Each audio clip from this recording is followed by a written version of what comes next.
सुप्रीमकोर्टर मान्यवर मुख्य विचारपति जस्टिस सूर्यकांत गत मासे भितर पाखापाखि अध डजन साधारण कार्यक्रम को बातिल कले। जोठी भी मान्यवर मुख्य विचारपति को निमंत्रण मिलूची सेठी जो माने आयोजक से मुंडरे सबुठु बड़ चड़क पड़ी जे जदि मान्यवर मुख्य विचारपति आसंती ताहेले सेठी तांकु विरोधर सामना करने को पड़ी पारे। एवं सबुठु बड़ झटका होची वर्तमान मान्यवर मुख्य विचारपति व्यक्तित्व पाई जे हैदराबाद स्थित आईन विश्वविद्यालय छात्र माने खोला खोली स्पष्ट भाव में मना करदेले जे सेमाने तांकर कन्भोकेशन रे तांकर समावर्तन उत्सव रे मान्यवर मुख्य विचारपति को देखा चाहती ना। आपण भावंतु जे भारतर 100 रु अधिक वर्षर जुडिशियल हिस्ट्री अच्छी, कारण भारतर जो न्यायिक इतिहास ये आजिर नुह। आमर अदालत गुड़िक स्थापन है ब्रिटिश समय सुप्रीमकोर्ट बहुत लंबा इतिहास अच्छी। भारत स्वाधीनता सहित सुप्रीमकोर्ट और हाईकोर्ट गुड़िक इतिहास आरंभ है ना, यार इतिहास आहुरी पुराणा। भारतर सुप्रीमकोर्टर इतिहास रे केबे एमिति हेई नथिला जे मुख्य विचारपति को शुणिबा पाई आईन छात्र माने मना करदेवे। प्रत्येक आईन छात्रर गोटे स्वप्न थाए जे से मान्यवर मुख्य विचारपति को शुणिब। एटा होची गोटे बड़ स्वप्न। आज पिला जो माने आईन रो स्नातक होकरी बाहरुचंती कि स्नातकोत्तर डिग्री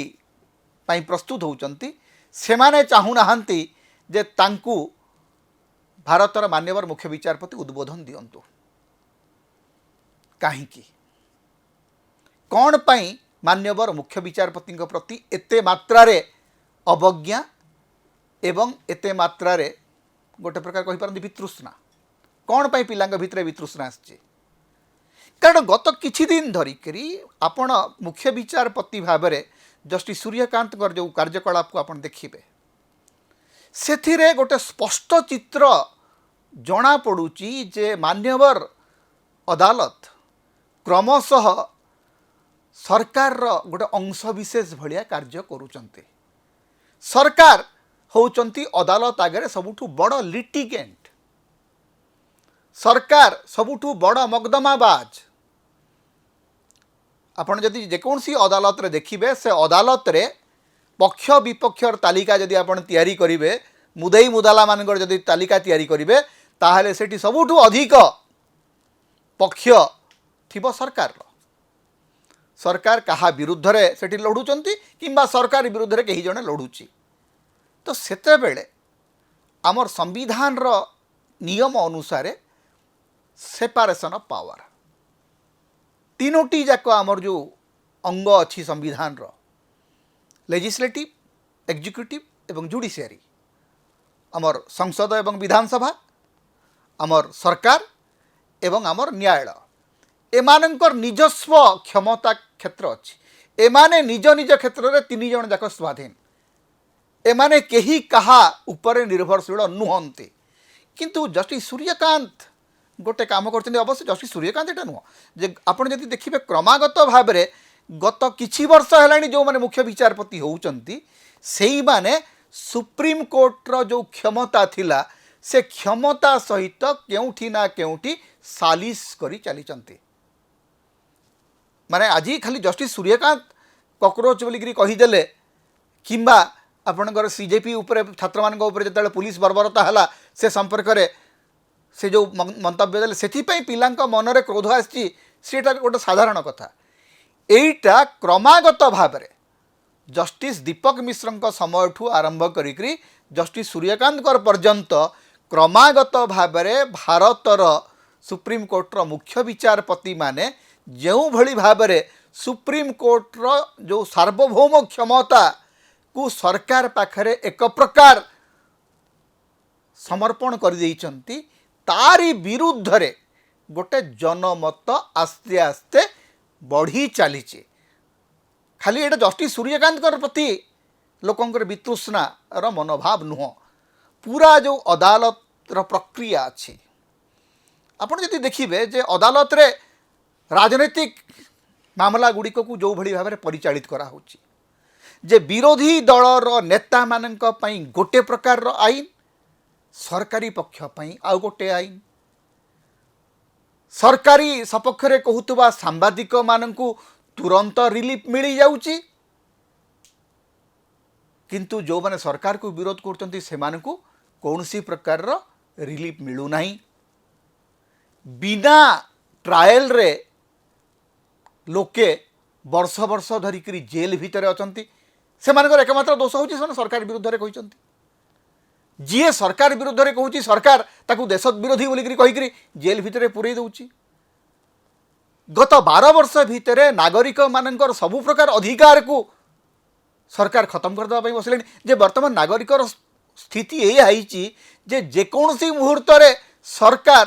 आपणकर स्वरटा को चापी दे परिबो सरकार आपणकर जीव को काटी देबे कारण सरकार हाथ में एते क्षमता सुप्रीम कोर्ट दे देइचंती सुप्रीम कोर्ट चुप होकर बसते किसी कहूना जे सरकार जेते बेले चाहिए जार अकाउंट को बंद कर दे पारे सोशल मीडिया रे आज्ञा एटा गोटे गणतांत्रिक देश रे गोटे स्वाधीन देश रे कौन संभव जे मोर कथा कहिबार अधिकार ताकू आपण सरकार हाथ को देदेवे जे सरकार चाहिए मु लेखि पारिबी सरकार चाहिए मु लेखा बंद कर देबी सरकार को आपण फैक्ट चेकर करदेले पुलिस निर्यातना पुलिस बर्बरता संपर्क में आमर अदालत गुड़िक क्रमागत भाव में नीरव रही आसुचंती विभिन्न जगार जितेबाला सरकार विरोधी आंदोलन होची सेठी पुलिस जो भाया भूमिका नौची से संपर्क में अदालत गत 12 वर्ष धरिक आपाततः नीरव अनेक समय देखा होची जे जोठी विरोधी दल गुड़िक शासन करचंती सेठी सरकार को विरोधी दल गुड़ी को भांगिबा पई जो भली भाव में अनैतिक एवं बेआईन प्रयोग सब होची ताकू देखि मध्य अदालत चुप रहउचंती अनेक समय कहा होची जे आज्ञा जेतेबेले इंदिरा गांधी इमरजेंसी जारी करते सेतेबेले मध्य एभलिया स्थिति थला आज्ञा नुह इंदिरा गांधी जेतेबेले इमरजेंसी जारी करते सेतेबेले जणे दी जण जज हुए तो अमेरुदंडी भाया व्यवहार करते जोटा कि परवर्ती समय खोला खोली स्वीकार भी करते जस्टिस पीएन भगवती गोटे समय सर्वसाधारण रे टेलीविजन रे कहले आई वाज रॉन्ग कही परिबे जस्टिस चंद्रचूड़ जे ही वाज रॉन्ग जे आपण 10 वर्ष भितर इलेक्टोराल बॉन्ड जरिया रे जेते मात्रा रे भारतीय जनता पार्टी पैसा जोगाड़ कला 13,000 कोटी टंका पीएम केयर फंड्स किए पैसा दौची कहीं पैसा दौची आमर जानिबार अधिकार नहीं सरकार को सबु कथारे अंध भाव में जो घंट घोड़ा चली सेतेबेले अदालत उपरे लोकंकर अनास्था बढ़ी चली तेणु जस्टिस सूर्यकांत को आज जितेबाला पिला शुणा चाहूना देखा चाहूना तार एकमात्र कारण होची जे अदालत गुड़िक आमर संविधान एवं गणतंत्र आगरे विफल होकर ठिया होती तेणु मूल्यांकन आपन को निजे करने को पड़ो दर्पण आगरे मान्यवर विचारपति माने ठिया होकर निजको आज प्रश्न पचारतु जे सेमाने नागरिकर अधिकार सुरक्षा पाई केते प्रतिबद्धता देखते ए देशर संविधान एवं गणतांत्रिक विचारधारार सुरक्षा पाई भारतर सुप्रीम कोर्ट गत 12 वर्ष भितर केतोटी लैंडमार्क जजमेंट देइचंते आपण जदि नागरिक सपक्ष रे ठिया हेबे नाही नागरिक मध्य आपण को सम्मान दब नाही सबुठु दुखर कथा होची सबुठु विडंबनार कथा होची जे मान्यवर सुप्रीम कोर्ट आमर सबुठु बड़ मर्यादावंत अनुष्ठान से अनुष्ठान रो मर्यादा जेतेबेले चली जाउची सेटा अत्यंत दुखर कथा 5-7 वर्ष तले स्वर्गत advocate one of the greatest advocates of this country Fali Nariman गोटे बही थिला God save the Supreme Court आज भगवान ही केवल सुप्रीम कोर्ट को बंचाई पारे आहु कई सुप्रीम कोर्टर मर्यादा रक्षा करें समता होची ओडिशार मुक्तिर स्वर ସାମ୍ବିଧାନିକ ଅଧିକାର ଏବଂ ଗଣତନ୍ତ୍ରର ସ୍ୱର। ତେଣୁ ସମତା को अधिक सहयोग करंतु, अधिक सब्सक्राइब करंतु, लाइक करंतु, शेयर करंतु, कमेंट करंतु। आम चैनल रे आपण सदस्य भाव में जोग दे पारिबे, आमको सुपर थैंक्स दे पारिबे। समता को जेते प्रकार आपण सहाय्य करबा को चाहंती आपण करि पारिबे। आमको जदि किछि आर्थिक सहयोग आपण देबा को चाहंती ताहले हमर फोन पे नंबर आमे एठी दउचु, एथरे आपण हमको आर्थिक सहयोग मध्य करि पारिबे।